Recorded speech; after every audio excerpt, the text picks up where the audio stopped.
I just can't imagine what his state of mind could have been. He had at least contemplated suicide. Here he is on a suicide mission, and he somehow survives. What he must have seen, no man should ever see. Steve Buscemi is in Fredericksburg, Virginia, on the trail of his great-great-grandfather, Ralph Montgomery. After facing charges of assault and battery and the publishing of a suicide note, Ralph left his family behind and joined the Civil War. Now, Steve wants to find out what happened to Ralph as a soldier in the Union Army, so he's meeting with historian Andy Waskey. So what I know about Ralph Montgomery is that he was in the 91st Regiment, infantry, and whatever you can tell me about that would be... I'd be glad to, yes. I'd be grateful. Well, there you have a copy. Ralph B Montgomery. This is his muster roll.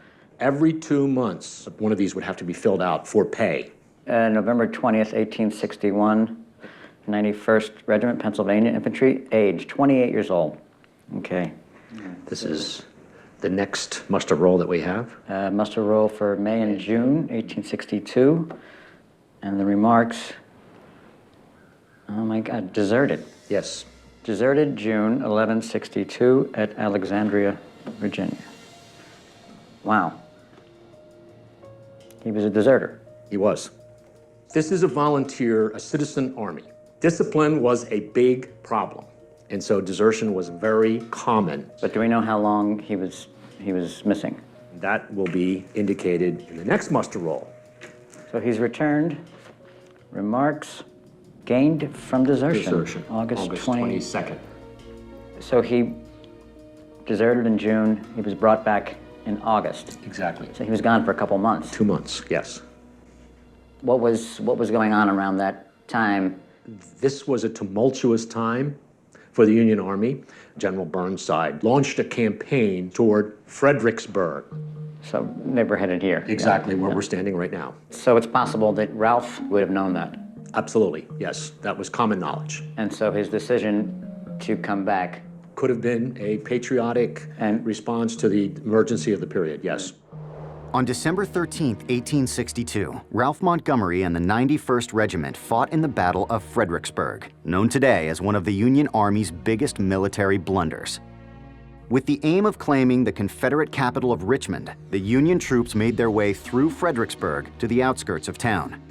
There, the Confederate soldiers lay in wait, behind a half-mile-long trench-like stone wall, muskets trained on Ralph Montgomery and the Union Army's completely exposed approach.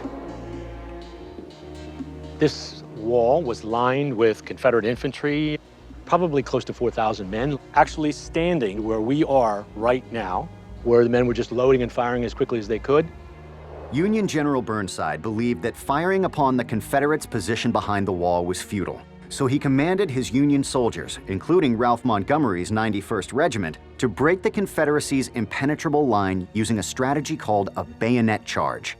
The Union troops entered the battlefield in waves, lining up shoulder to shoulder, marching forward in unison, bayonets extended, muskets unloaded. Not firing, they were not loaded. That's exactly right. Because if it was loaded, the men were loaded, they would have the tendency to stop and fire, and that would disrupt the line and it disrupt the rhythm of the assault.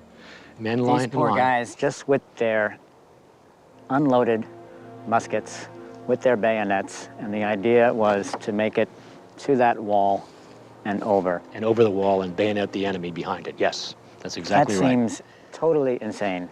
Many of the men who had gone in earlier, but who had survived, were lying on the ground. Right. And as Montgomery and his comrades passed by, they told them to stop, not to go in, that there was certain death. So this is a truly horrific day. Ralph Montgomery was in the middle of it. Yeah. I just can't imagine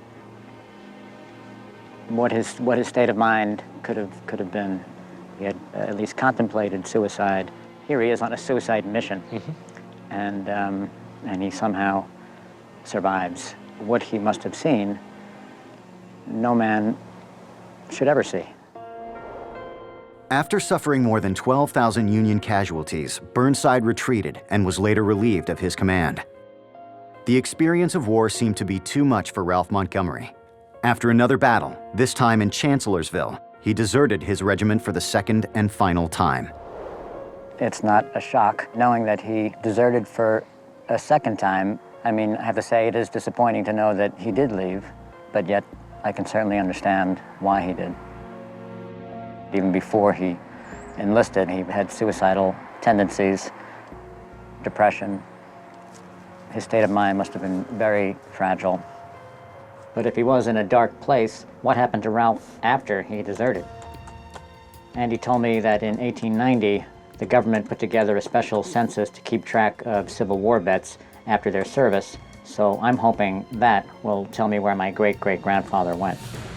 So here we have Ralph Montgomery, Pennsylvania, USA. Relative name, Margaret Montgomery. Relationship to veteran, widow. That doesn't make sense. Mrs. Montgomery knows nothing of the fate of her husband, but thinks him dead.